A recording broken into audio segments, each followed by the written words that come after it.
Councilmember Sanchez, Yes. Councilmember Ibarra, Here. Councilmember Figueroa, Here. Councilmember Charette, Here. Councilmember Nickel, Here.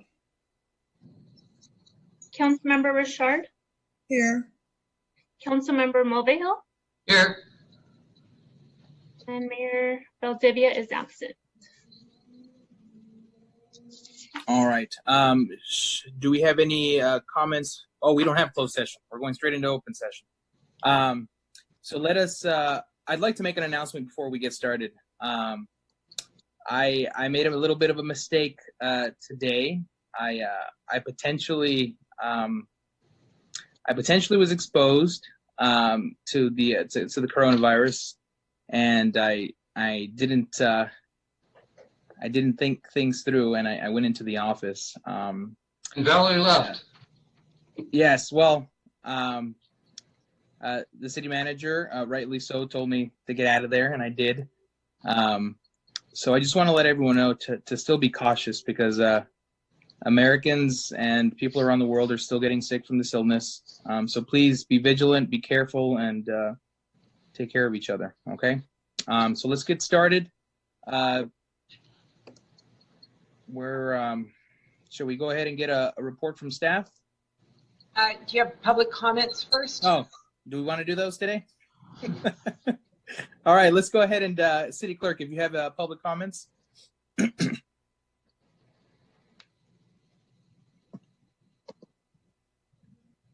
Ms. City Clerk? Public comment for Treasurer Ortiz for tonight's special meeting.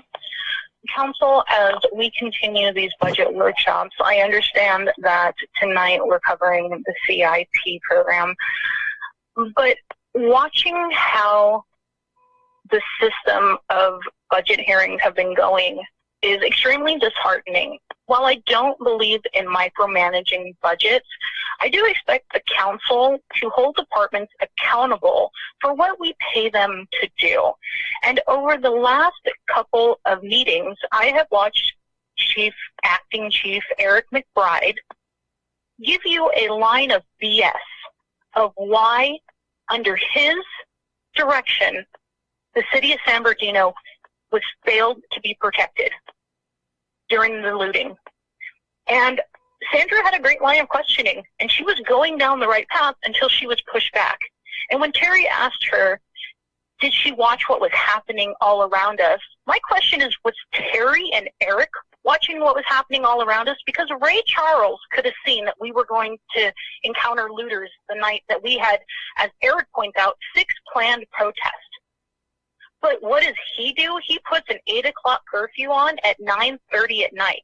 We watch officers from Ontario PD come into our city when it's already dark outside. It was a failure, and I don't want to hear him talk about a $30 million investment into infrastructure that he was saving when we have a $50 million city hall sitting vacant and deteriorating, when the majority of our buildings aren't even structurally sound enough to withstand earthquakes.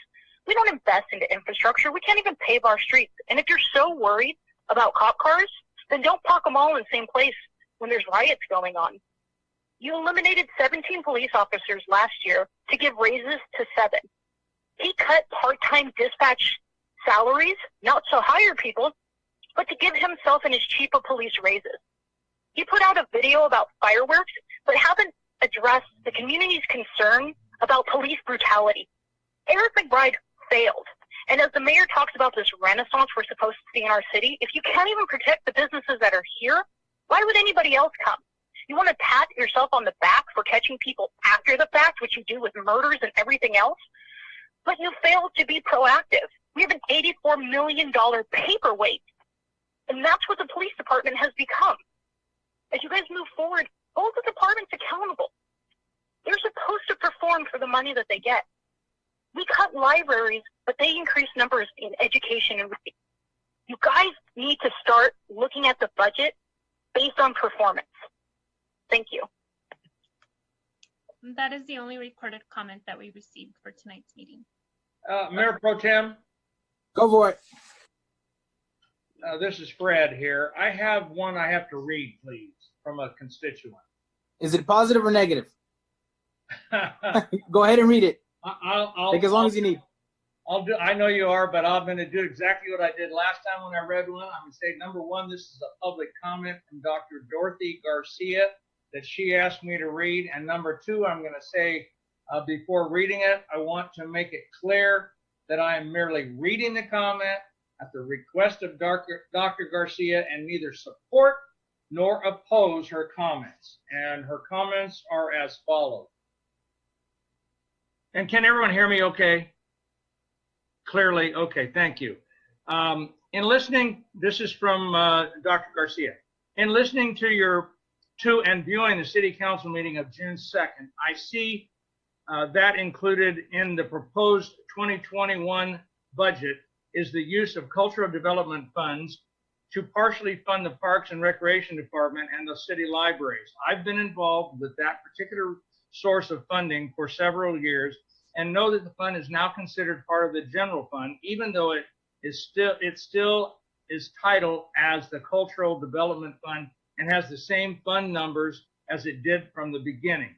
In the proposed budget document, the description of the fund is, quote, a cultural development construction tax is imposed on the privilege of new construction or reconstruction as defined in Municipal Code Section 15.57.020, subsection C and D. Such tax shall be equal to 0.5% of the construction cost. The funds derived from this tax shall be allocated to cultural development activities in the city or such other uses as the mayor and city council may direct. Most of this description is the same as when the fund was established many years ago. About 3 years ago, the council made the decision to change some of the wording, specifically the last paragraph, quote, such other uses as the mayor and city council may direct, end quote. I believe that this added phrase gives permission for some to see this as a slush fund to fill in gaps that exist in the budget. Relating to this proposed 2021 budget, the inclusion of parks and recreation and libraries as one-time recipients makes sense in this time of response to the shortfall in city income.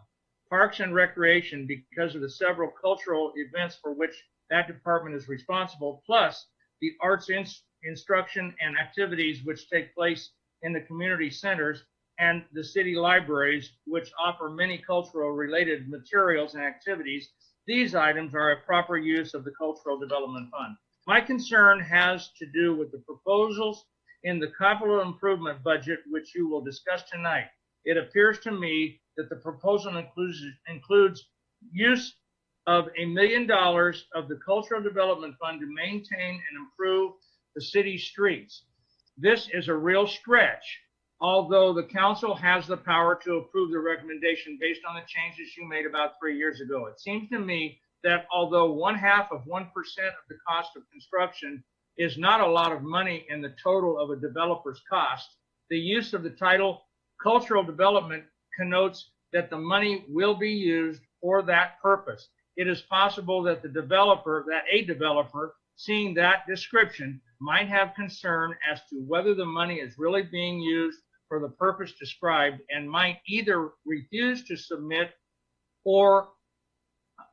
it or seek legal action. Although at this point, there is certainly adequate money in this cultural development account to fund some of the departments of the city that provide what we could term cultural activities and events, caution needs to be used so that the fund is not depleted by the time that the city begins to move ahead with necessary arts and cultural aspects of what makes a thriving community. There have in the past been grants available from the Bloomberg Foundation to fund street improvements, which include art installations. In fact, if part of the money were used for art-related projects either on or adjacent to the streets and sidewalks at intersections, the arts organizations in the city were asked to provide guidance on this. The use of a cultural arts money would be justified. Thank you for listening. Dr. Dorothy Garcia, former Arts and Historical Preservation commissioner. And I will, again, send that to the city clerk in writing for inclusion in the minutes. Thank you. All right. Any other council members with I do. emails? All right, go ahead. Sing. Thank you. So it says, good morning or good afternoon, Mayor and Council. My name is Charlie Jacobs, 40-year resident of the city of San Bernardino, president of Terrace West Neighborhood Association, and 6th Ward Park Commissioner. The 6th Ward bench area has been waiting for numerous years to see improvements to the Nicholson Park and grounds. The Miracle League Park is an opportunity to provide much needed recreational activities to handicapped youth and adults. And being regional, it could provide revenue from other cities that wish to use this type of field. I have hopes that the Miracle Field will be a starting point to bring other revitalizations and improvements to the park, such as our community center, community garden, a walking path, senior exercise equipment. I am planting seeds of possibility. So I am asking for your support and approval of the Miracle Field project. Thank you for your time and consideration. Charlie Jacobs. All right. Any other council members? None? Okay. So at this time, I'd like to move into the staff report portion of our meeting. Can we have staff give us a presentation of the 2020-2021 Capital Improvements Program? Sure. Thank you, Mayor Pro Tem. Our Finance Director, Paul Espinoza, is going to start us off with the first pages, kind of going through what the various funds are in the CIP. And then our Public Works team is going to pick it up from there and go through the projects for you. Paul, do you mind if we interrupt while you're giving your presentation if something comes up that we'd like to discuss, or should we wait till the end? We're going to leave it up to you. If it's okay with the Mayor Pro Tem and City Council, I wouldn't mind waiting till the end to take all of your questions. No, wait All till right. the end. You guys have heard the man. Go for it, Paul. Okie doke. Good evening, Mayor Pro Tem and City Council. Before you this evening is the proposed fiscal year 2021 Capital Improvement Program. Next slide, please. I will be providing the introduction and the finance overview of the document and sources of funding. Public Works will walk you through the CIP introduction, the 2021 projects by category, the status of the 1920 CIP projects, and then we'll go ahead and take your discussions and questions. Next slide, please. The CIP document overview, we include the transmittal letter, the CIP overview narrative, budget summary information broken down by program category and funding source. Our project detail will include building, parks, streets, storm drain, and traffic controls. And lastly, following up with unfunded projects and the status of our ongoing projects. Next slide. The CIP budget overview. Overall, our proposed expenditures by category amount to $19.6 million and are broken down in the following categories: building, $1.2 million, streets, $11.6 million, parks, $2.7 million, storm drains, $950,000, traffic control, $2.9 million, and overall project funding of $19.6 million. Next slide, please. Our proposed funding sources will focus on the use of restricted funds, and we will cover the impacts of the COVID-19 pandemic on those revenues. Development impact fee funds, state and federal grants, Measure I, SB1, and it's helpful to note that none of the CIP projects before you this evening are funded with general funds. Next slide, please. CIP funding sources. As I mentioned earlier, the CIP project's proposed funding sources amounts to about $19.6 million and is broken down as follows. CDBG is funding $2.6 million, local circulation $300,000, Measure I $2.3 million, regional circulation $4.5 million, SB1 $3.7 million, storm drains $950,000, animal shelter $750,000, public use facilities $300,000, cultural development fund $1 million, Quimby Parks, $500,000, and Public Improvements, $500,000. The major revenues that we're going to be focusing on in the next few slides will include the RMRA SB1 funds, our Measure I funds, cultural development, storm drain, local regional circulation, and followed by our regional circulation funds. Next slide, please. Our RMRA, which is our road maintenance and our road maintenance account, those revenues are proposed by are estimated by our outside fiscal policy advisor. And as you can see in the graph here, we were projecting when we had initially done our budget before COVID-19, we were looking about 4.1 million coming in. And after we got our COVID-19 update, again from our fiscal policy advisor, we saw that revenue come down to about $3.7 million. Next slide. Our Measure I funds, this estimate is provided by our county SBCTA. And initially, when we had done our preliminary budget before COVID-19, that projection that was coming in from the county was looking about 3.9 million. Of course, after COVID-19 and the stay-at-home orders were placed, they revised their estimate to come down to about $3.1 million. Next slide. Our cultural development funds, this revenue is based on 0.5% of new construction in the city. Staff estimates this, and we typically estimate it pretty conservatively. One of the questions that was asked at our last council meeting was if we could get a breakdown of this, and that's what we're doing now. Our cultural development estimated fund balance at July 1st of 20 is looking to amount to 4.9 million with fiscal year revenues for the next fiscal year of 600,000, again, a conservative estimate, leaving us with an available funding source of 5.5. Our expenditures here amount to about 2.2. However, it's helpful to note that in the CIP program that's before you this evening, we are looking at programming 1 million of this.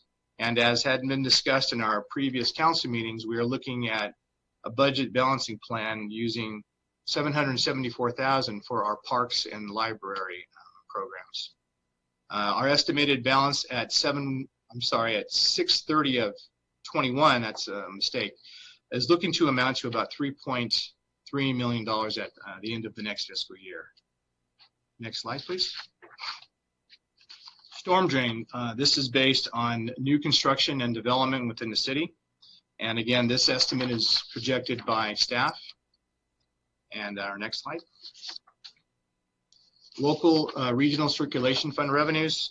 This revenue is also projected by staff, and this is looking to increase slightly from our former estimate.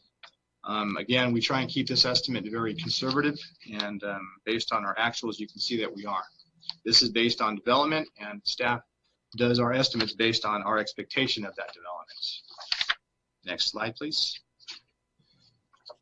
Our proposed regional circulation system, again, estimated by staff and is based on development within the city. Fiscal years 15 through 19 is our actual revenues, and then our estimates for 2020 and 2021 show a little bit of growth, but again, conservative compared to our estimates. I mean, compared to our actual amounts.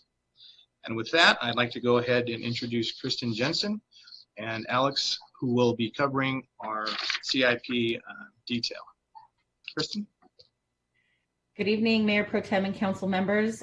Before I start off, because I might not get an opportunity, I just want to say thank you to Alex and the engineering team, as well as Paul and his staff for all the hours that they've put in developing and reviewing these documents. It takes a village to get something like this pulled together, and the team was phenomenal. So for my first time doing this with San Bernardino, I really appreciate all the help we had. So just kind of as a general reminder, the purpose of the CIP.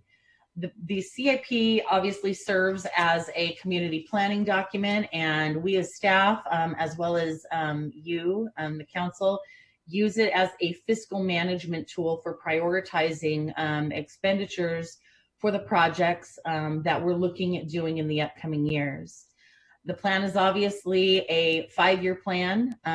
In some respects, it might feel long range. It's really kind of a short range plan. And that plan is identifying the projects that we're looking at, not only that might be completed in a single year, but also that might be phased over that 5-year period. I will say as we go through this that the funding that we're looking for approval on is strictly for the proposed projects for fiscal year 2021.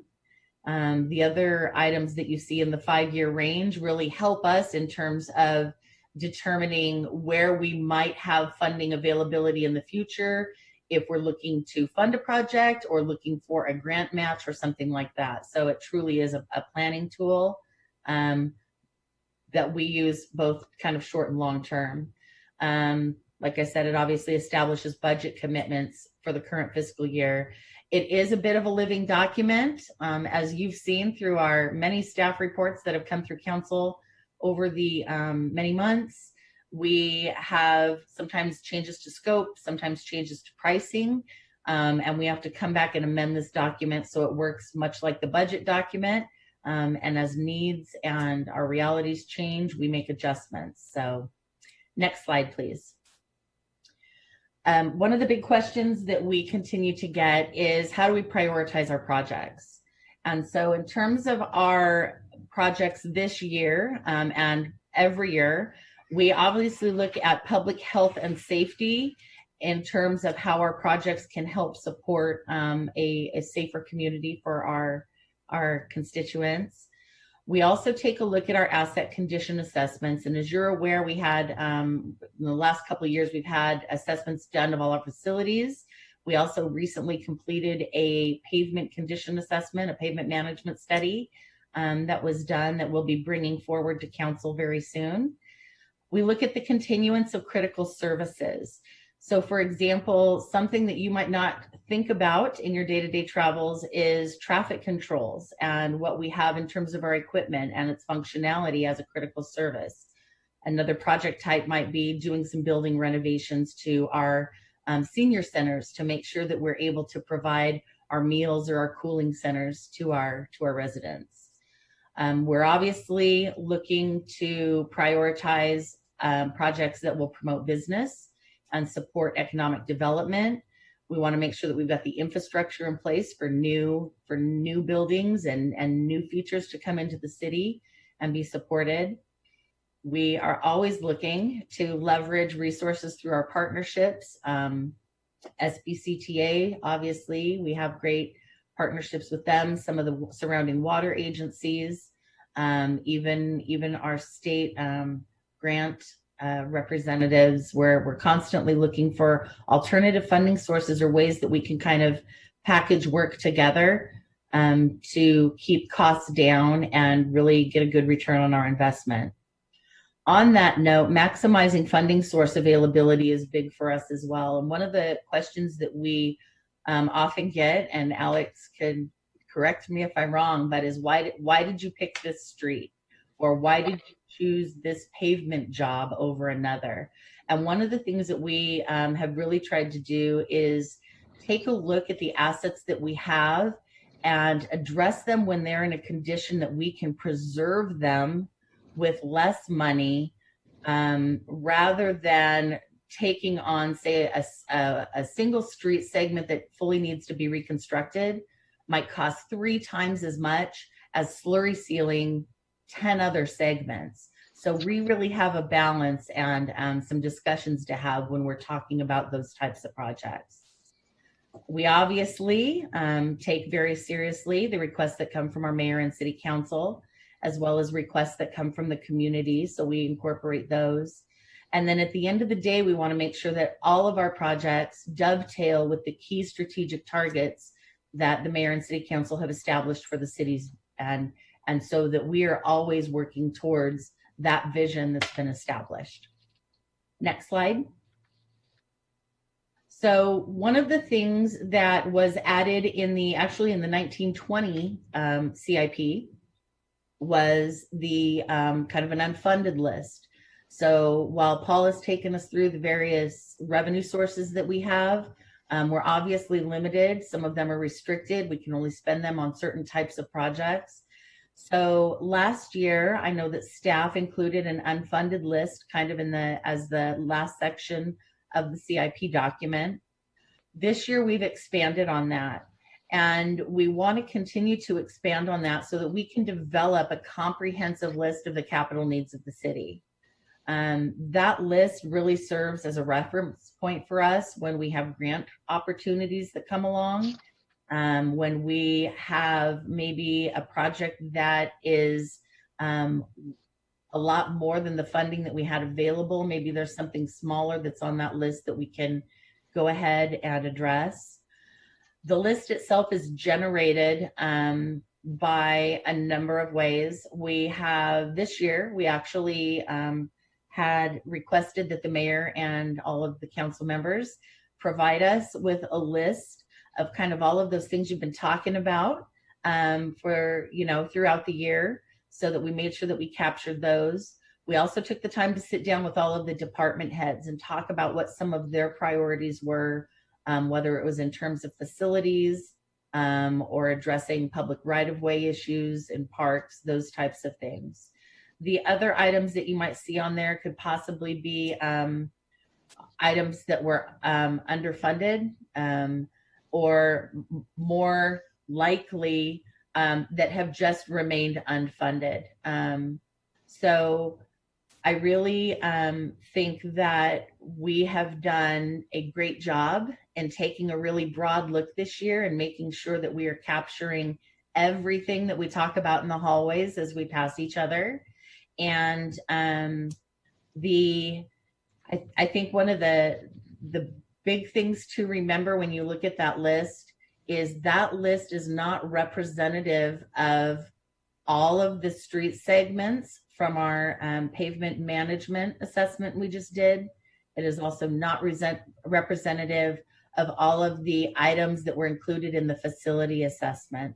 There may be some duplication because someone has pointed out some priorities that have come from those places, but those two assessments still hold great value and a lot of information in terms of what we need to address over the long haul for the city.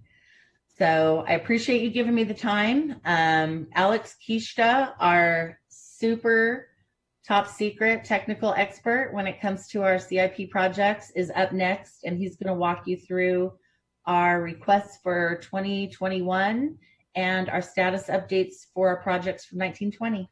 So thank you. Good evening, Mayor Pro Tem and council members, city staff. Thank you for giving me this opportunity to present to you the 2020-21 CIP summaries. And before I start with my presentation, I would like to really give my gratitude and appreciation for the finance team. This year, they helped us a lot into developing these and making sure my numbers or our numbers is right. So thank you guys for all your help.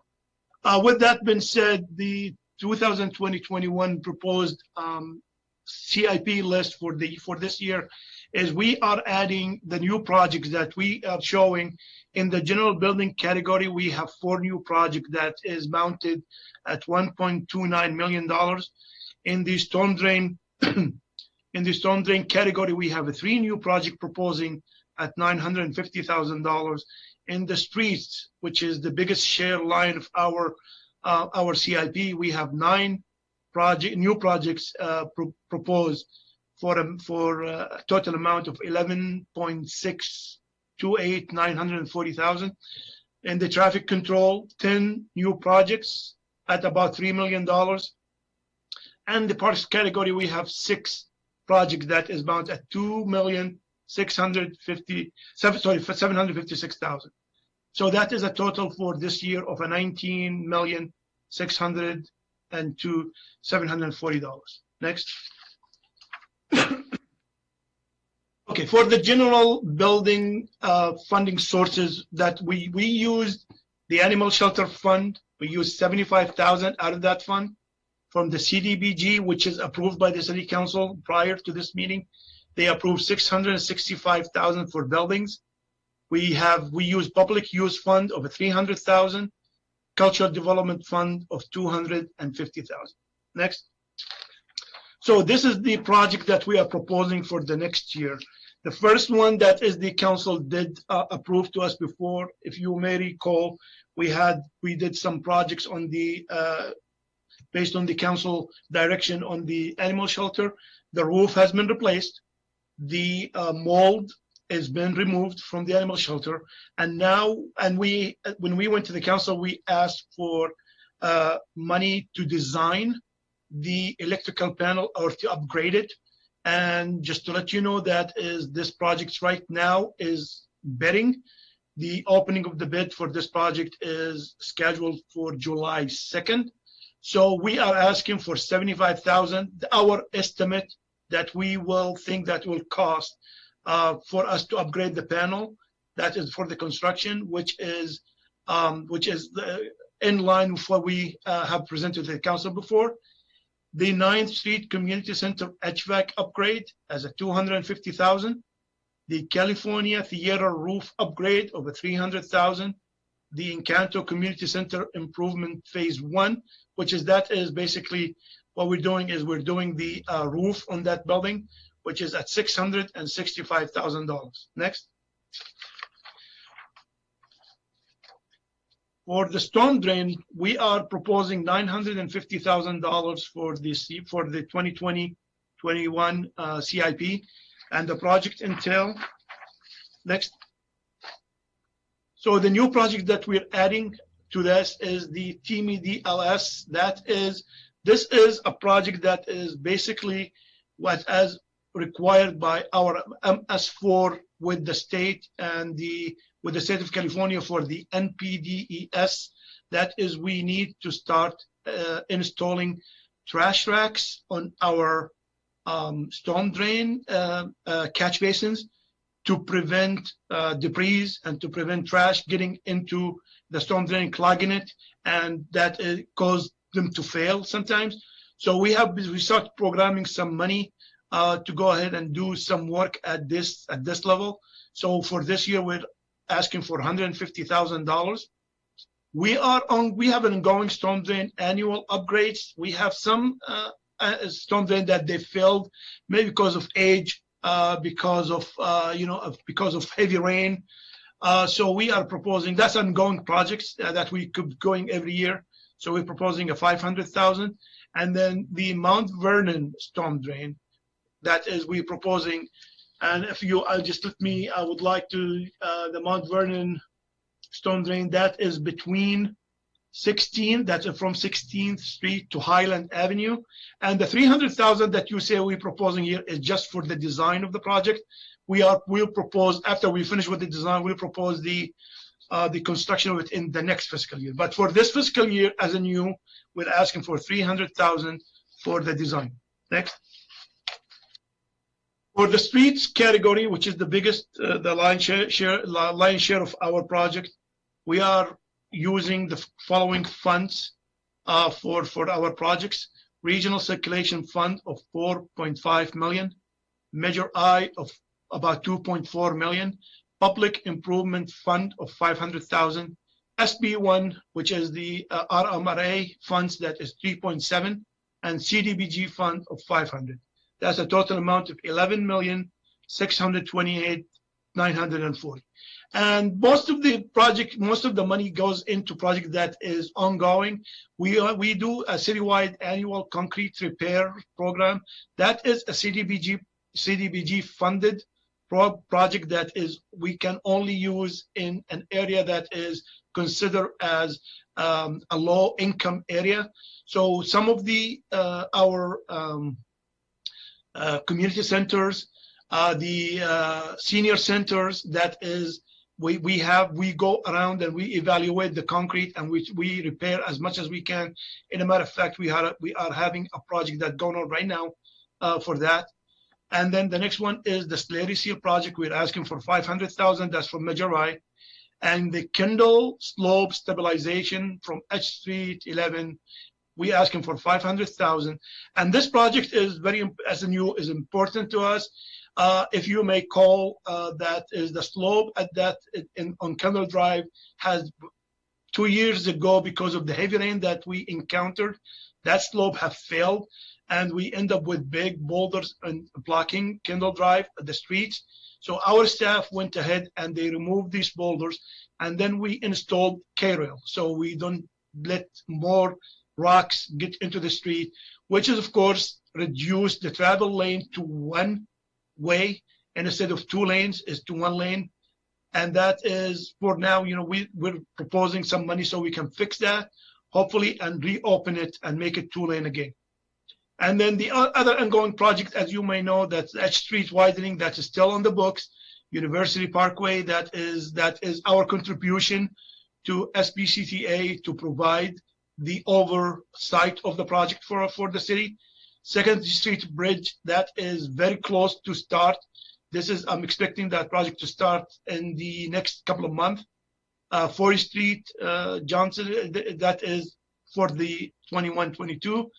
But then the other new street is the City Pavement Rehabilitation SB1, which is the council have approved back in April April 15, 2020, the list of the project that is included in the CIP books.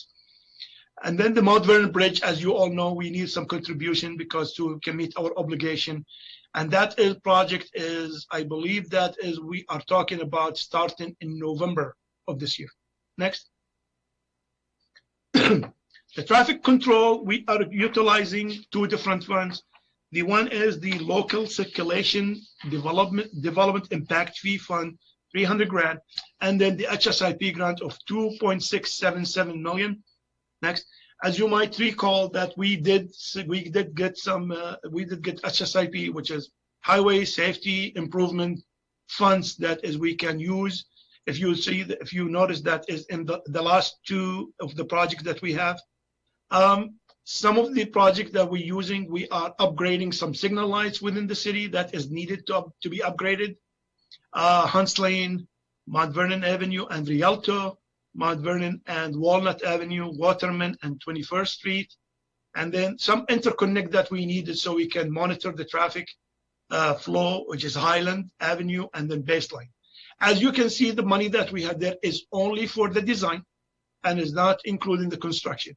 After we complete the design and we did the estimate on the project, in the next 22 year, we'll come back with funding for the construction of it.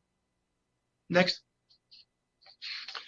For the parks projects, we are utilizing the following funds: CDBG at 1.506, Culture Development Fund of 750, and Equimpi Park Fund of 500. Next.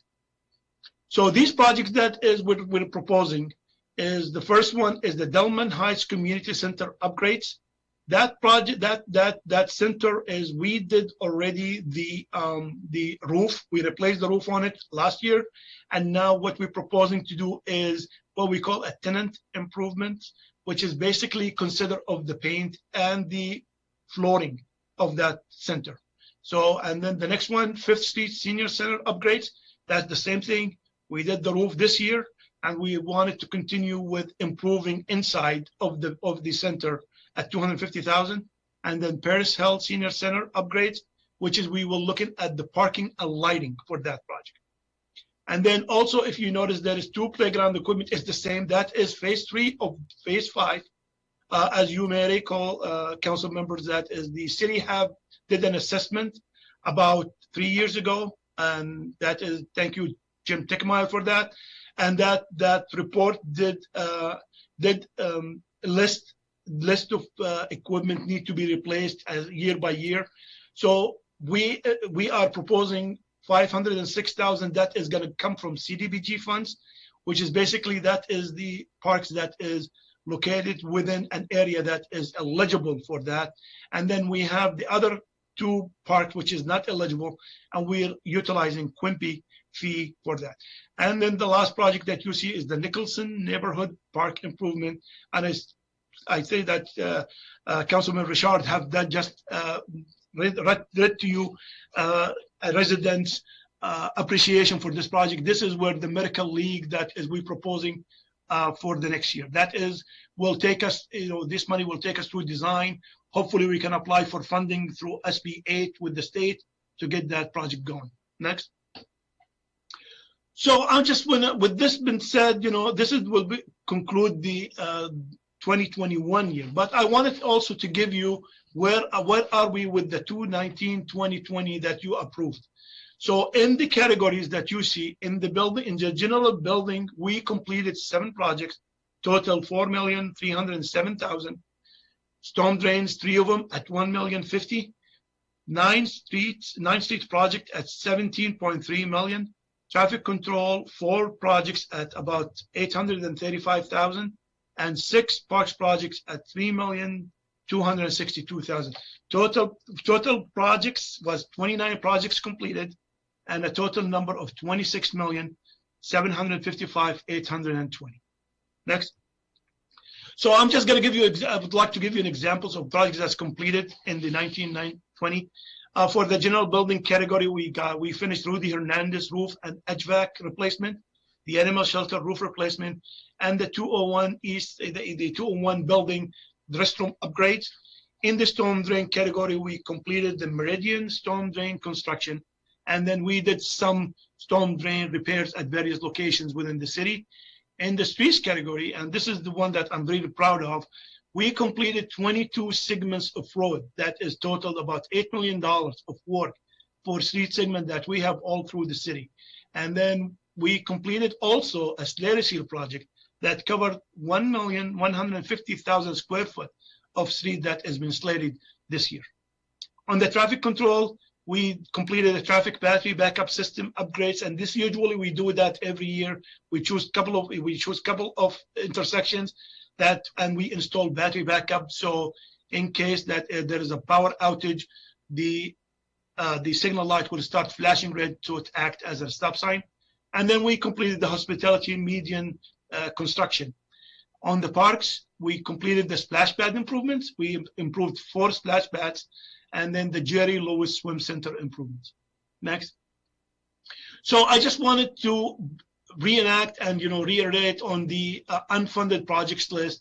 We have a $144,820,000 in potential projects identified. And then this, this list includes the mayor and the city council request, the department has request, and the legacy projects. And it does not include, as Chris had mentioned, the streets identified in the pavement assessment. We did not address every street there, and the deferred maintenance items as identified in the facilities assessment report that is completed this year. Next. So the recommendation we have before you tonight is to receive the presentation of the 2020-21 proposed capital improvement programs budget and provide staff directions. Next. So with that being said, Paul, Chris, and myself are available for discussion, questions, and the next step. Thank you very much for listening. All right, I'll just open up to the council members. Just respect each other's time. Go ahead and speak up, because I can't see everyone. So if you raise your hand, I might not be able to see it. So just go for it.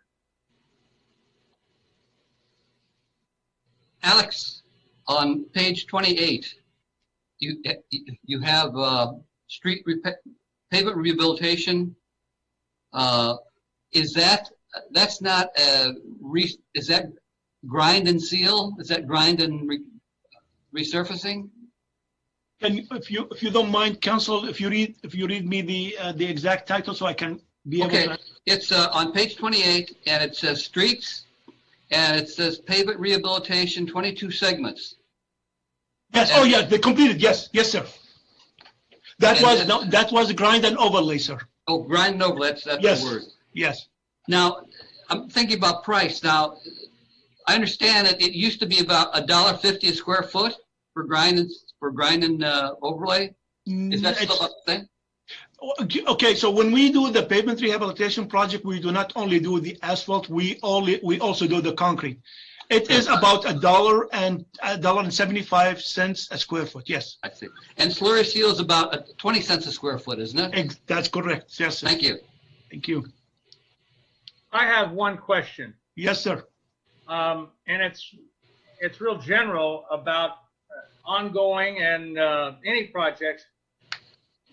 Are all construction of these types of CIP projects done with prevailing wage? All of the projects that we proposed, for bidding, yes, they all have to adhere to the prevailing wage per the public works code. Yes. Okay, and there's this is a legal question, Thomas. Is there any way around that? I wish I could tell you yes, but yes, I wish I could do that too. as you can probably imagine, this is one of the areas where the state has been creeping into charter city powers over the years. And I think it was maybe about 5 years ago, but the state encroached upon charter city powers to circumvent the prevailing wage laws. So unfortunately, the answer is no. We are subject to those laws, and we comply fully. Well, Thomas, like any good lawyer, I knew the answer to the question before I asked. Thank you. I have several questions, if I may. Go ahead. Sorry. Okay. So I am looking at the CIP proposed budget here. Maybe Alex. Well, I heard what you guys said about the unfunded projects, and I have several on that list. The only item that I requested from my list back in, I want to say February, was 16th Street. And when I look at, I know I had emailed staff, I'm not sure if it was on Sunday or Monday, to find out what the, let me get my email.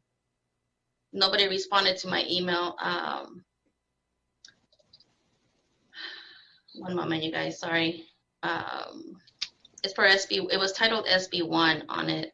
We're talking about the SB1 funding. And I wanted to see what the costs associated were for those proposed streets for the SB1 grant. Can somebody provide answers to those at this time? I'll be more than happy to provide you with the answers that you needed. So let me go through this list and let me tell you what is exactly each segment will cost. Just bear in mind that there's the different prices depending at the amount of work that we're doing to it and the amount of concrete, because we went and we checked all of these segments to make sure that we have the correct estimates. For example, Ward 1, we have 3rd Street between Sierra Way to D Street, and that's cost $450,000. Ward Okay, 2. Hold on, Alice. Let me get the page right now. Oh, no problem. Not a problem. This was under streets. My colleagues want to follow it. What page is that again? They're going to be pages 436 and 437. Okay, Alex. So, that one is 400. So these projects have been approved by the council prior to this, back on April 15, 2020. So my estimate for Ward 1 is that if you see there's a 3rd Street, that's Sierra Way to D Street, and the amount for that is $450,000. Okay. For 2nd Ward, I have 16th Street between Sierra Way to Waterman Avenue, and that is at $410,000. For Ward 3, that is Rancho Avenue, Rialto to Foothill Boulevard, and that is valued at $500,000. For the for the 5th Ward, we have North Park Boulevard between Devil Canyon Levee Road to Little Mountain. That is valued at $790,000. How much was the one for 4th Ward? 4th Ward is Highland Avenue between Palm to the Frontage Road, and that is valued at $700,000. Okay. And then we got number 5. Number 6 is Industrial Parkway, and that is changes, after Hallmark to Lexington. So it's from Palm Avenue to Lexington Way, and it's valued at $425,000. And then for Ward 7, we're proposing Arrowhead Avenue between Highland to 30th, and that is at $500,000. So if we calculate that, become to 3.775, which is what with the funding money we're getting from SB1. Okay, now, is there any way we can make changes to this list, or is this set in stone already for, you mentioned that the first ward was already approved for 450,000. This is an estimate for that. It's not like, we submitted this list. The reason why we took the item to you on April 15, because we have to submit this list to the state. And then, so now this is our approved project for the next year SB1 funding. Okay, so this was, all of these 7 projects were approved already. Exactly, by SB1. the council, and we submitted to the state. Yes, ma'am. Okay, so I can't add in their baseline then, correct? And like if I want to replace baseline over 16th Street, my understanding from when being in the CDBG ad hoc, when I was requesting the streetlights on E Street to be fixed, I was quoted at 700,000. And my understanding that I got from staff was that HUD was not approving that project because it was not considered residential, correct? That's correct. No, it's not. It's not. Yes, you're right. It's a commercial path. Yes. However, 16th Street, that is considered residential. Can we fund 16th Street through the CDBG money that we are using on, let's say, for example, on the park projects? Because that street is very urgent. I have actually several requests, but if we can use CDBG on 16th Street because we couldn't use on E Street, I would like to be able to use some of that CDBG money that we have right now. We are proposing for playground equipment replacement at 506. That would definitely cover 16th Street.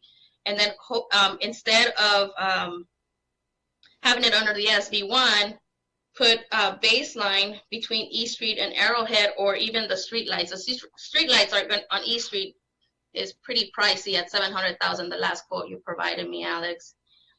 So baseline between E and Arrowhead, that one is 750,000 is a quote you have in there, and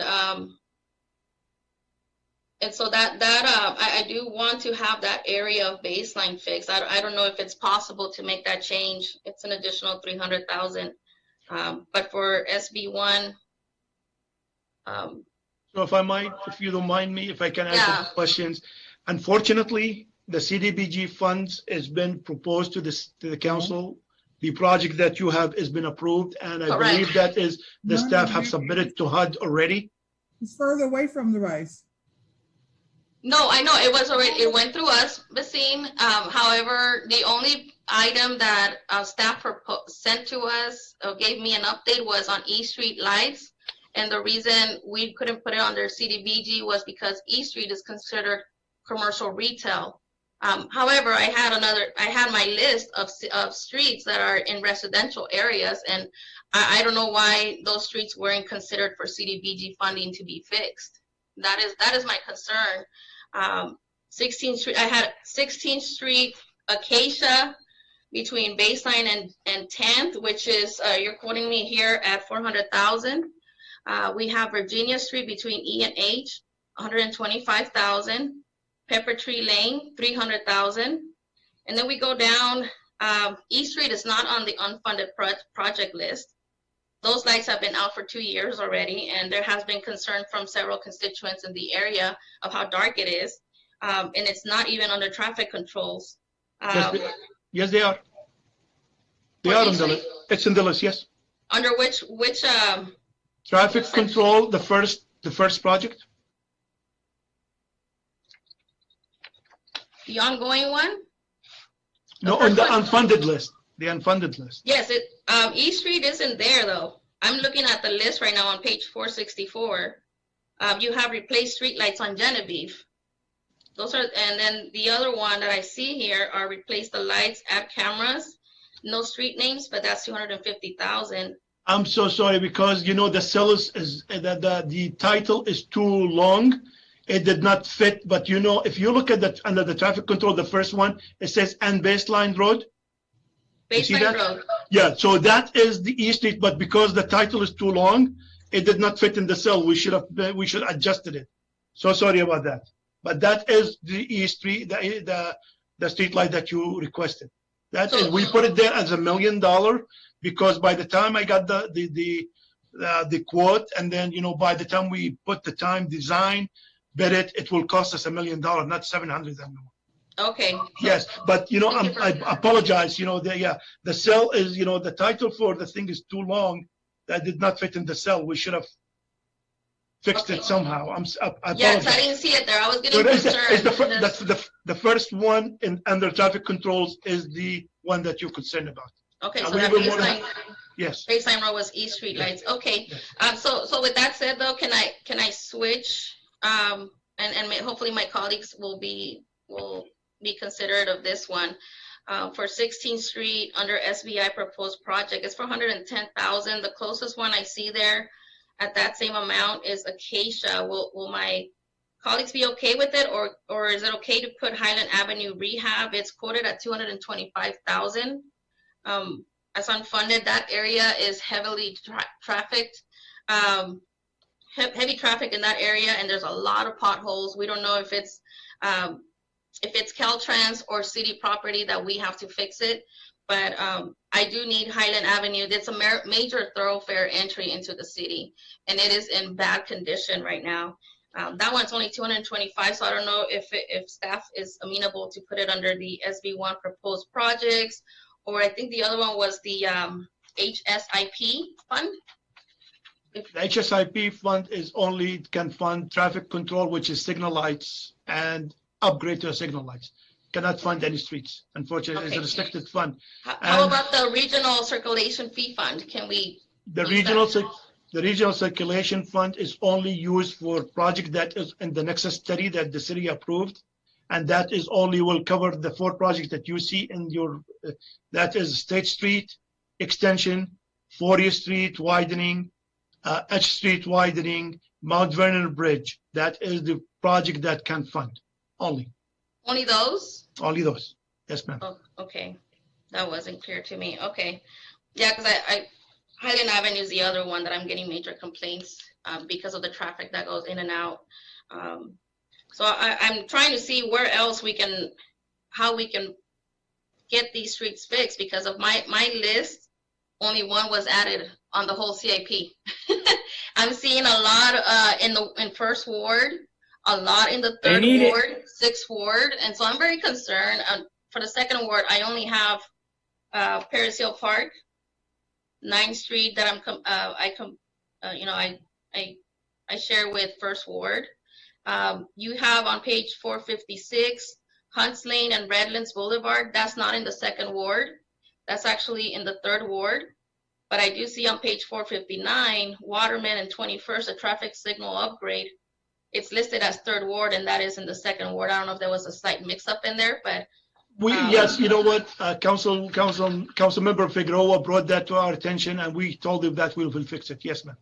Okay, yeah, because I really want our staff to consider fixing some more streets besides only 16th Street, the list that I provided. There's quite a bit. Can I make a comment that just has to address something in regards to what you're talking about? About the streets, and you know, I just want to thank and appreciate everybody that put this report together. But one of the things that was said earlier about our streets is that you guys are looking for the ones that are repairable, but we have been repairing certain streets in certain neighborhoods for so long.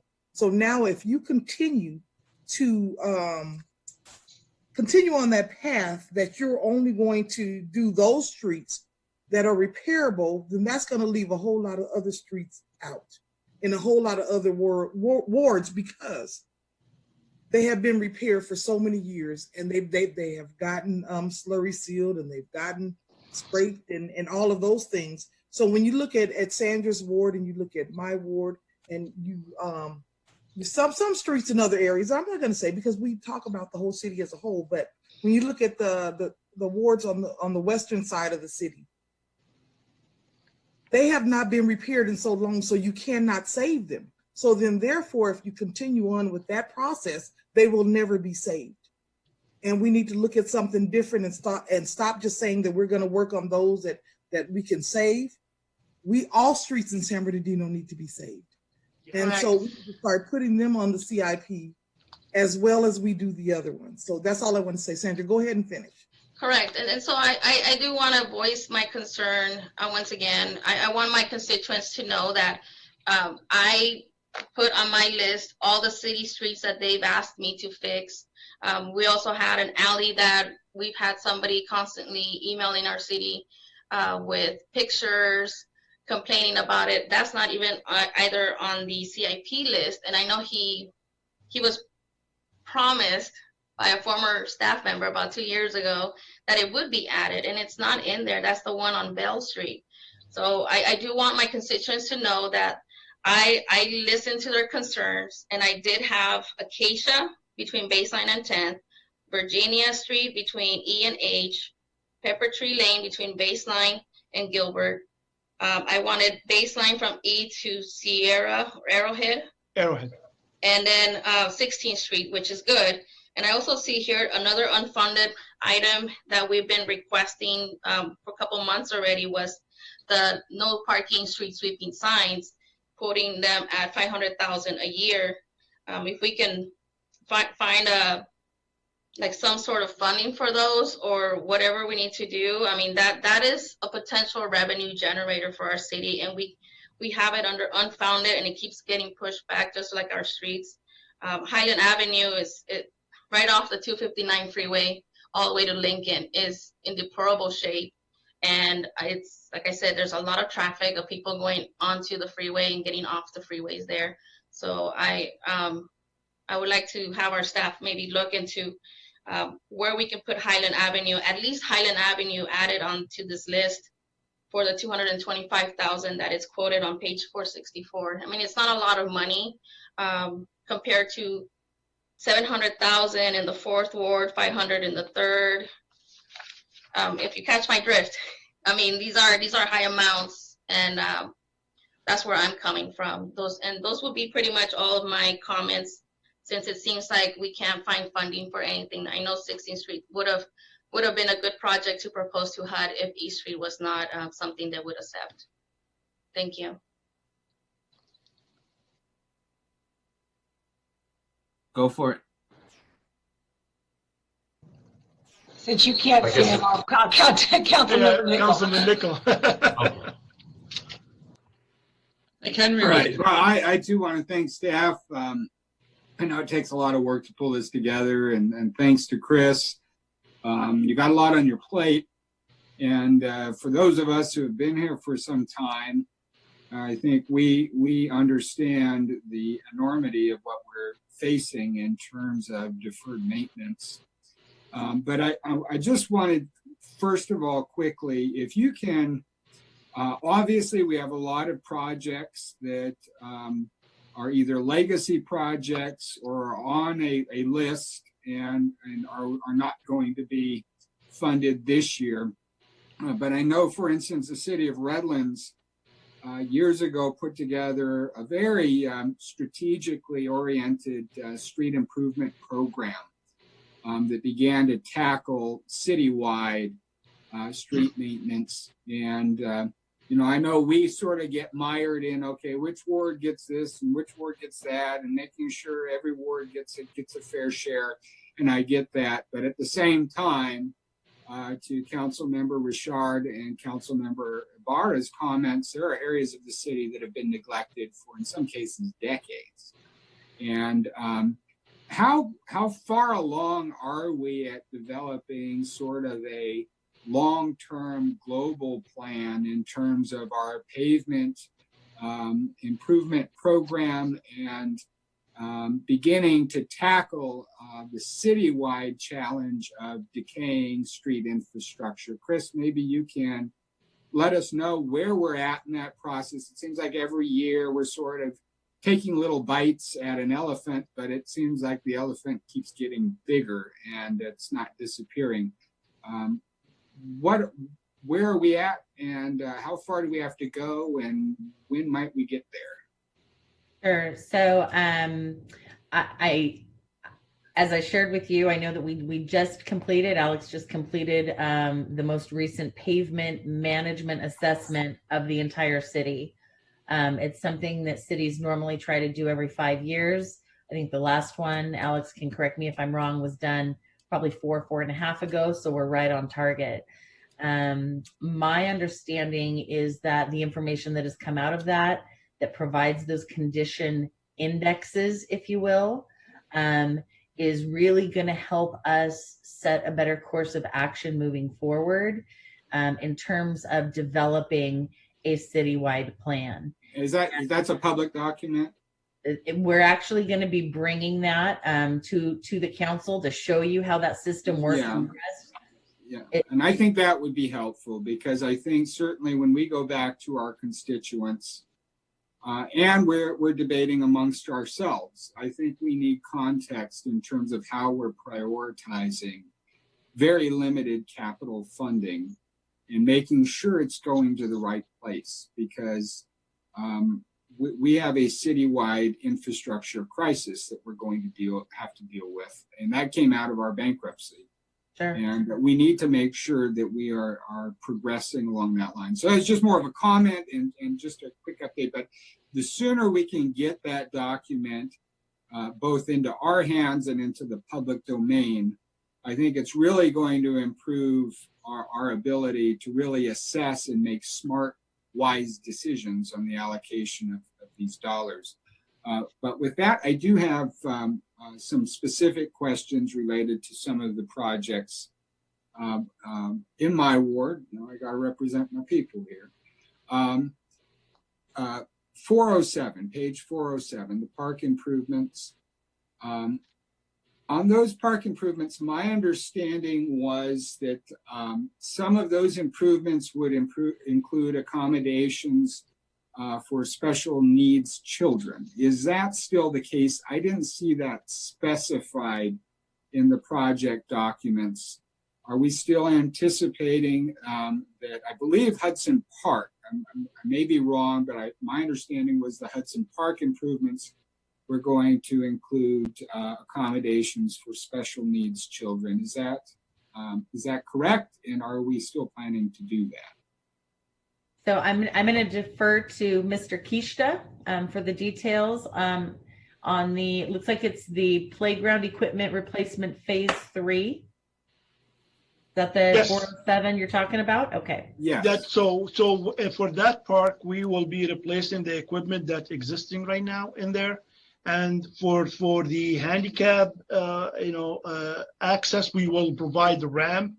And then also we will be providing the rubberized tiles, so when the children fall, do not get, which is we've been doing in all the parks that we've been for the playground equipment replacement.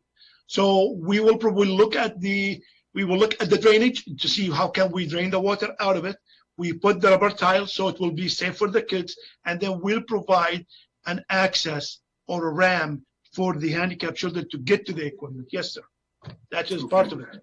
Okay, I just want to confirm that, because Yes, it is. there are, obviously we have some special needs. We have a facility there that provides services to special needs children, and I want to make sure that we have a park that is able to accommodate Always. those residents as well. Yes, sir. Page 435, the street improvements, and I really appreciate North Park being a focus of improvements this year. And I agree with this project. However, I do want to emphasize that hopefully next year or soon thereafter, the portion of North Park between Little Mountain and actually going into the 4th Ward, pretty much to Electric Avenue, we have a median that goes down North Park, pine trees, and we've had a number of very bad incidents there, especially with bicyclists that have hit those tree roots that are now pushing up through the asphalt. And not only that, but it creates a hazard for drivers as well. That's a thoroughfare And those roots can cause serious damage and have caused a number of individuals to be rather seriously injured on North Park. What is the plan for that segment of North Park? Has that sort of been backlogged, and might we be able, hopefully next year, as a continuation? I'd hate to improve part of it, then stop, and then 10 years later come back and do the rest, and then we don't have really a consistent arterial there that has been improved, hopefully within a consistent time frame. So where are we at with that segment of North Park? Well, Councilmember, is North Park between Little Mountain and what is it? Pretty much down to Electric Avenue. Electric? So, yeah.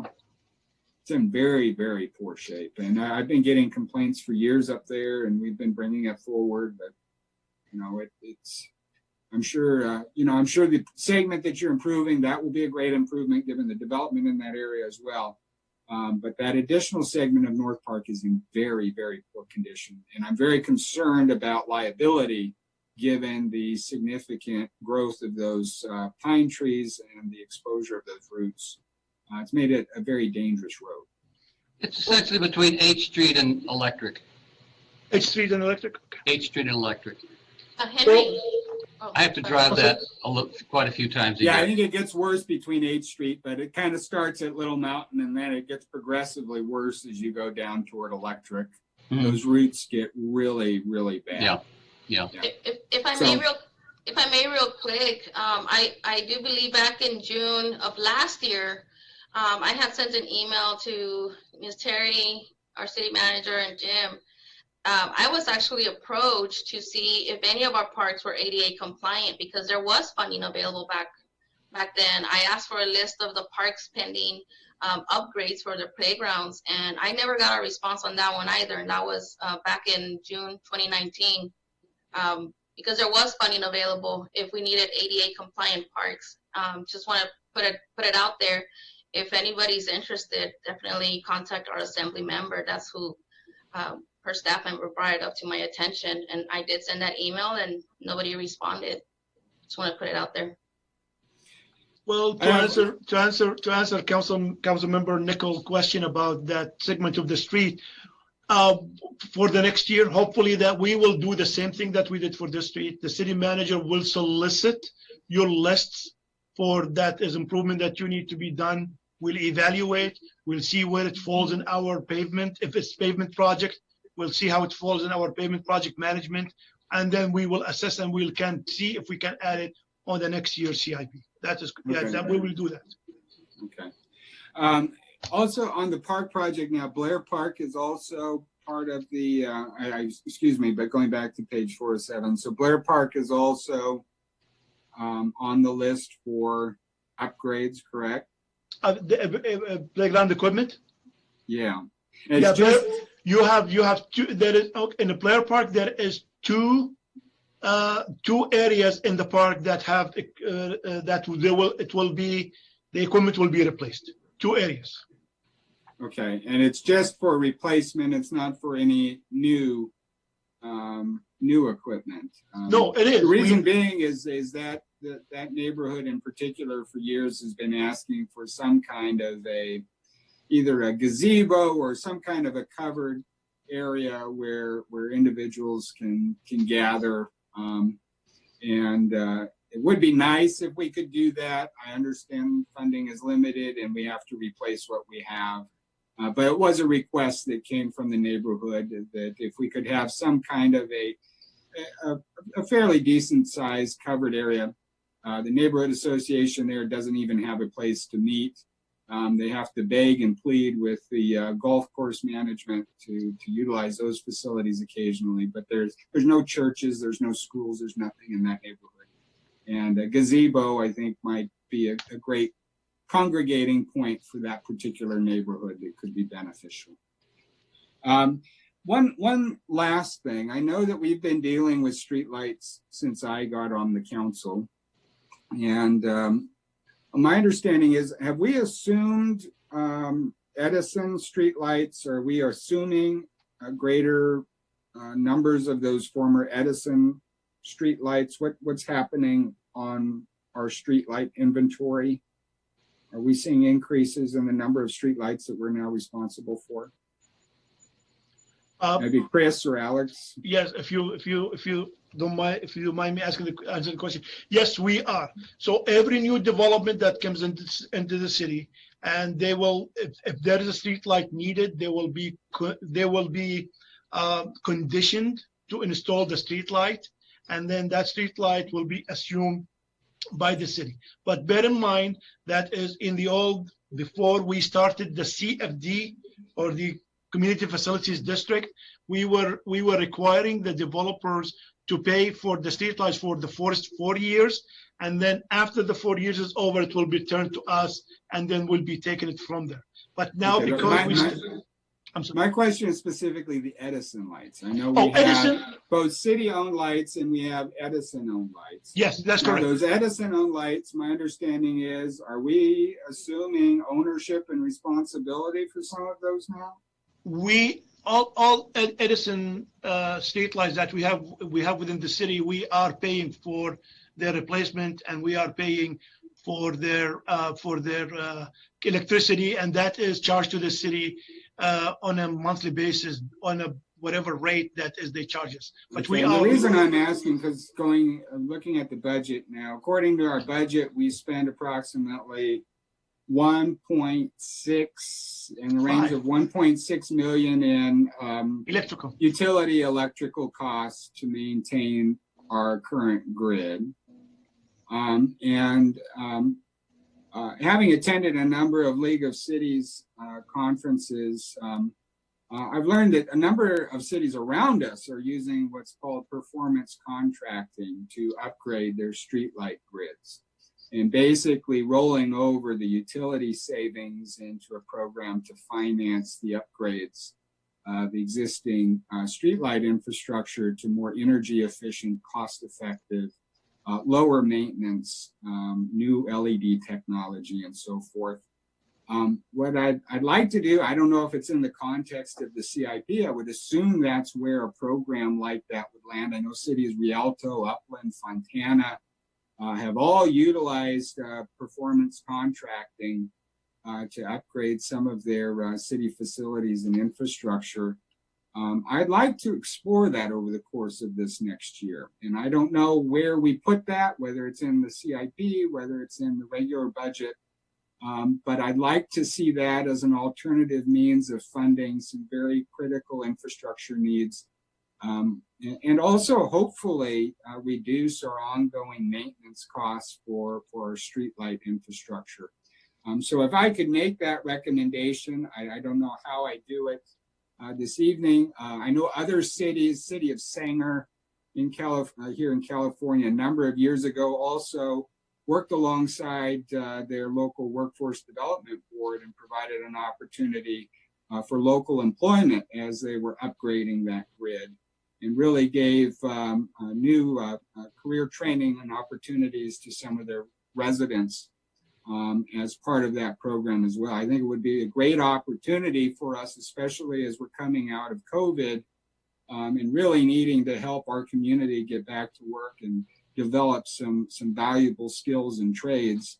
I think that might be a program that we might think about emulating, especially looking at the model that Sanger used, and perhaps doing that here. So something that was brought to my attention, like I say, I know a lot of other cities around us are doing it. I understand staff resources are limited, but this appears to be something we can do that really won't draw from any of our funding. If we structure it correctly, we should be able to finance it through cost savings. So we can do that. Councilmember Nickel, I just would like you to draw your attention that we already did that. Back in April 18 of 2018, we brought to the council an agreement with Southern California Edison for energy efficiency light fixture replacement rate agreement. The city council approved it. Edison did complete all the upgrade to the street lights that they own. They are now LED efficient.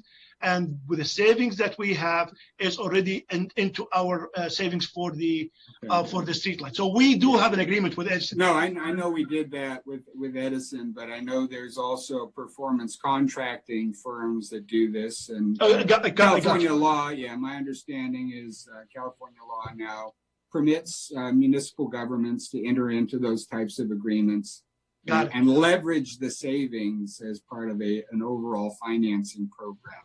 And I don't think we've done that. I don't think we've gone that far yet, but I do appreciate the improvements that have been made thus far, but I'd like to explore going even further if we can. And like I say, emulating a lot of those cities around us that are very successfully upgrading their infrastructures with very little, if any, cost to their bottom line and their existing funding sources. So with that, thank you for the presentation. Appreciate the work. Thank you. Well, I would say, if I could intercede for 1 second, I would say that we should act with some urgency on Henry Nichols' recommendation. A lot of these capital improvements that a private company would make or a utility provider would make are based on projections of their economy, of our economy. So they want to invest if they see that they will not invest if they see that there's going to be a sudden downturn. So right now would be critical for us to try to engage with some of these companies that would make pretty large capital improvements at an investment out of their own pocket. So we should be approaching this as soon as possible. Would the council entertain bringing this before a regular council meeting within the next 2 council meetings? Would that be possible? Well, I'm going to step in here before we go. Ask staff to be bringing something forward. I guess it's not on the agenda, is it? Well, that's okay. That's not what I'm. You have the right to make a motion to have us bring something back. I'm just saying in the next couple of meetings, if you give staff some time to vet this, and then we'll bring it back to you an idea of what it would take to do this. All right. I'm just looking at creative options to give us access to leverage the capital we need to make some much needed improvements. Streetlights are a constant challenge for us, for any city. Now, I'd like to add, the city of Sanger also worked with their water utility, and both in terms of their streetlight grid and their water utility, they were able to use performance contracting to bring some rather significant improvements at virtually no cost to the city because it was all financed through cost savings. So something to look at. Well, thank you, Henry. I agree with Henry, and great job. But what I say that if we have a little bit of time, as Terry says, then that gives you the opportunity, Henry, because you're the statistics guy, and I think that gives you opportunity to see how the workforce development can step in and make some of that stuff happen. That'll give you the opportunity to look into some stuff. So thank you. Jim, you've been waiting patiently. Go ahead. Yeah. I agree with the Councilwoman Ibarra. Most of my suggestions aren't on here, but there was a suggestion about streetlights. I had put on Genevieve streetlights, and somebody had brought it up. Where are the Genevieve streetlights on the CIP? It's on the unfunded projects list. What page is that? 464. 464. Yeah, that one's there at 600,000. That's under traffic controls? Yes, sir. I'll have to take a closer look at that. I don't see it. Anyway, but also too, the median on Valencia, it's also on the unfunded, I suspect. And it's the medians on Valencia, we took down the tree, they were liquid amber trees, and we took them down about 6 years ago. And really the median is just nothing but weeds right now. But has down here for $800,000.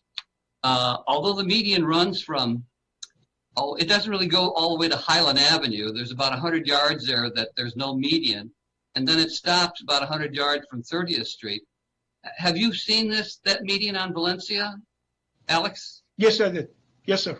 And you think that $800,000 is what it's going to cost to remediate that? Yes, sir, because that is included, that will be including the electrical, including the irrigation, Are including. you replacing the lights there? Yeah, that's include the present lights, yes. Okay. When do you think that might be done? Because it's been, again, it's about 6 years since those trees came down. You don't know? Yeah. I wish I could. That's a tough answer. That's a tough answer. Okay, but I do see that there's on the page 468, the sixth line down from the top, SS04009, SS20011, it's citywide median rehabilitation. And there's $735,000 there. Where is that going to go to? So this one, let me pull it up in my, so I can be able. This is the project that was brought to you. That is the funding that we got from the water department. Oh, that's from Muscogee Yes, then. that Okay. is for Muscogee. Okay. Yeah, Muscogee needs or it. Broadmoor. Yeah. And Yeah. the library. And I guess I have the question that that Dr. Garcia asked. Are we going to use $1 million from the cultural fund for street repaving? No, sir. Okay.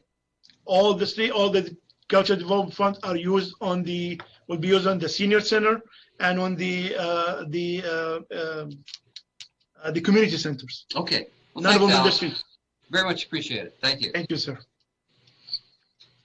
Mayor Pro Tem, Go ahead. if everybody else is Go for done. it. Okay, thank you. Well, I guess one of the benefits of waiting till the end is that a lot of my questions have already been answered. But I'll still touch on a few here. Thank you to the staff for putting together this comprehensive project list. It's greatly appreciated. I want to direct your attention to page 418, titled "The Vertimont Area Drainage, the Spring Trails." Now, of course, this came before the council not too long ago, and it was, the council decided not to move forward with it.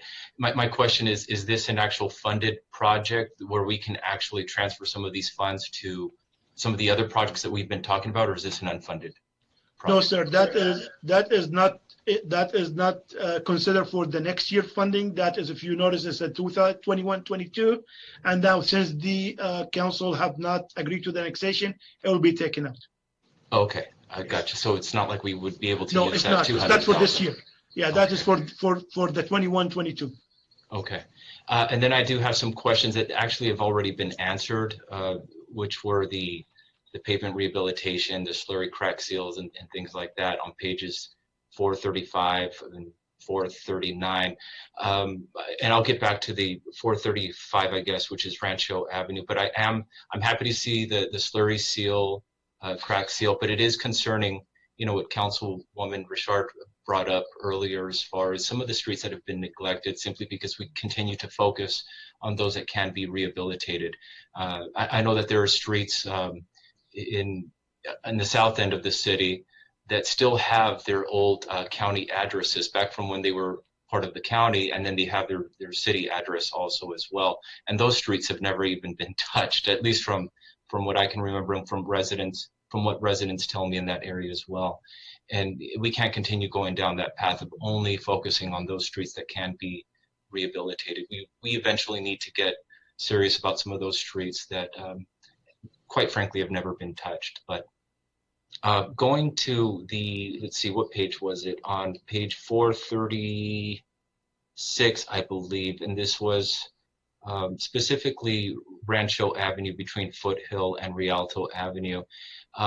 Of course, my question was already answered as far as, the April 15th meeting and that whole process. The one area of concern that I do have with this project is connected with the Mount Vernon Bridge. I know that that's scheduled to be demolished later this year, and many of the residents that travel north and south that use Mount Vernon Bridge, once that bridge is demolished, will then be using either to the east, the freeway or H Street, or to the west, they'll be using Rancho Avenue.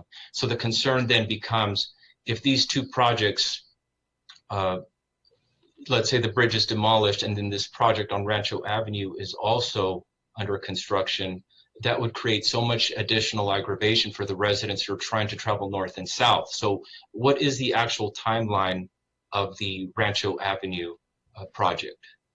Again, if you don't mind me answering the questions, we are expecting that is construction for this project to be starting next year, about February, March of 2021. So by then, it is reasonable to conclude that the Mount Vernon Bridge is scheduled to be demolished, I guess, by the end of this year, according to what I read here. Yes, I believe that is the will be closed by November of this year. Yes, sir. Okay, so then we'll have two avenues or two roadways that will be closed for residents traveling north and south from those areas. So I just want to bring attention to that simply because it is going to create much more traffic going east, and we will need some type of detours or some kind of signage for residents so that they are aware that not to travel over to Rancho Avenue when that does happen, when we do get to that point. We are already in the contractor that was awarded the project by SBCTA have contacted us, and we are meeting with them so we can discuss the traffic control and the detour map. So we will address all of that with our meeting and with the contractor, so we can have the minimum that we can, for the public and for the residents of the area, the minimum impact. Thank you. And then I guess just one final thing that I want to bring direct the council's attention to is on page 467, which is labeled the landfill. I would like for the council to make a mental note of this. I guess post one of those little yellow post-it notes in your mind and your memory here. When you look at this, it is a cost of approximately $5 million that we're continuing to dump into a landfill here. If we didn't have this cost for the landfill, could we use this money for some of these other projects that we've been talking about? Is that a possibility? Paul, you want to answer or you want me to answer? And maybe I can help Alex just initially. So we actually had a meeting recently with our consultant who does the maintenance and operations of that landfill. We're obviously still working through phase 3 and some things that Alex had set up. We also kind of posed this question, and we're actually, with the blessing of the city manager, we're taking a look and asking our legal team to kind of help us answer that question. So there are a lot of environmental impacts related to the landfill, and understanding where we can kind of draw our lines, and then also taking a look at the BERTEC agreement in terms of where the funding, which is what is supporting this, what we can legally, do with that funding. So we don't have the exact answers right now, but we are in the process already of looking at that based off conversations we've had in the last week. So. And thank you for doing so. It's ideally, I would love to get this, off of our hands, so that, $5 million, folks. Look at some of these unfunded street repairs or other projects that we could possibly potentially focus on, and continuing to dump $5 million into a landfill. I don't see the need to continue doing so if there's an opportunity to no longer do it. And so again, I just ask the council to kind of one of those little post-its, a memory post-it, when we eventually do come back to them. Thank you. If I may, I have one last question / comment, Mayor Pro Tem. Go for it, Fred. Yeah, thank you. And Thomas, I don't know the answer to this one. Okay, so I'm going to ask a question that I don't know the answer to, and I'm not sure it's really germane to our conversation. But back to streetlights, isn't Edison required, and weren't they required years ago to put all the power lines underground over time? I know that's probably a crazy question, but it's something that I guess with budgets, is probably not ever going to happen, but aren't they, Alex or Chris, aren't they required over a period of time, and it's been going on for many, many, many years, to be putting power lines and that underground? Now, obviously with new projects and new developments, we're doing that without question. They all go underground, and that's great. But that's something that I think is beneficial to the community, and if someone else, i.e. Edison or some other higher being, is responsible for the cost of that, shouldn't we be pursuing that? And is that true, or is that even anything we can consider? And then you can answer the question, but then I'm going to just make a comment about the change out of the lights, the LEDs. The ironic thing is that we had so many complaints about the lights not being bright enough. And now, believe it or not, I'm getting complaints if we could turn it down a little bit. It's too bright. And I just think that's kind of crazy. I understand it, but that's the old damned if you do and damned if you don't. And I just think that should be stated publicly so the public knows that we indeed understand that the lights were not bright enough, and we're trying to do our best to brighten up the community. And now they're complaining that it's too bright. I have two on my street that I love, frankly. It lights it up like daylight, and I love it. So that's just a comment. And then if anyone can answer that question about underground, I'd appreciate it. If you don't mind, I can answer the question. The city does have an undergrounding ordinance. Basically, bear in mind that the undergrounding is for certain power lines, meaning if the power line is more than 33 kV, it is not required to be undergrounded because it's cost prohibitive to have it underground.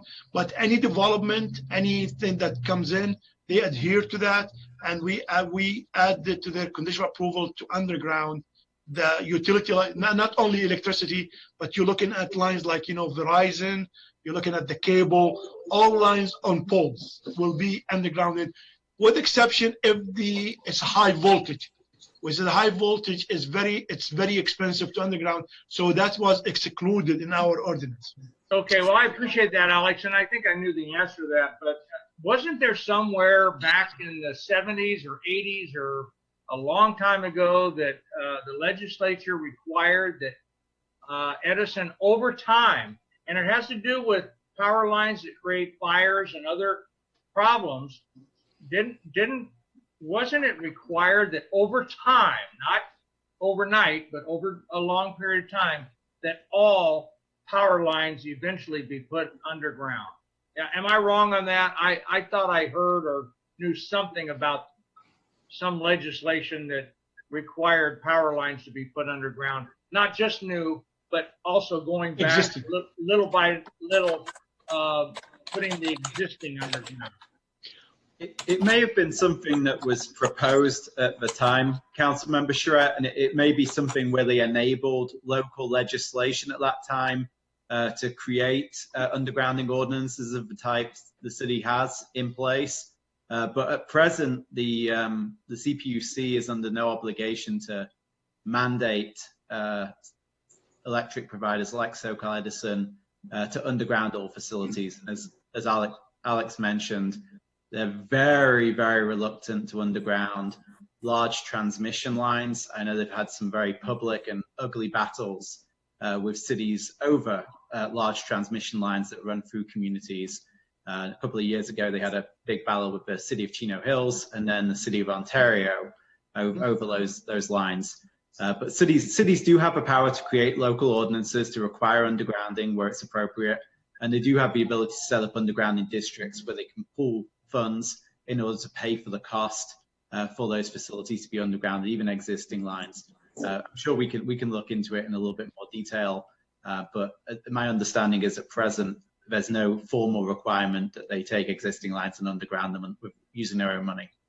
Well, again, I thought it was something that was done quite a number of years back and was to be done over a period of time. So anyway, thank you for you might want to look into it and see if there's anything in historical information about that. But it isn't something I know that's going to happen overnight. It sure be nice. And it's funny that Chino Hills might argue about it, but I'll bet you most of their neighborhoods have underground power lines.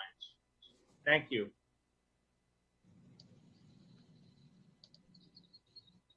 Go for it. Go for it. Okay. I was just going to say something real quick regarding what Councilmember Charette just was speaking about. I recently had a conversation with the government affairs representative, I think from Edison. I can't remember his name. I think it might be Mark Cloud or something. If he's still there or not, I'm not sure. Yes, he is. Yes. Okay. In fact, we had this same conversation, and again, I'm probably going to get it wrong, so I'm not going to go into the details of it, but he explained it very well as far as why certain areas don't do it or why they do or don't do it. And I would recommend, I'm happy to share his contact if you don't have it, but he explained it very well to me as far as why they sometimes do it above ground and why they don't do it. Thank you, Juan. I do have his contact information, and I'll bring that question and I'll pose that to him. Thank you. Go for it, Henry. Yeah, and just I know that Councilmember Ibarra had mentioned Highland, particularly at the probably the 259. Yeah, and I get a lot of complaints there too. That place is the asphalt there is just completely destroyed. What is Caltrans territory when you're talking about underpasses? I know at Palm and the 215 freeway, Caltrans controls those lights that go under the freeway.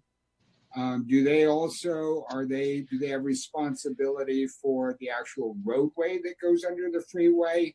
Who has that responsibility? Usually on a standard overpass, under the overpass, Caltrans right away is 50 feet either way from the pass. And yes, the Caltrans does have the responsibility to do maintenance and to do pavement on these segments.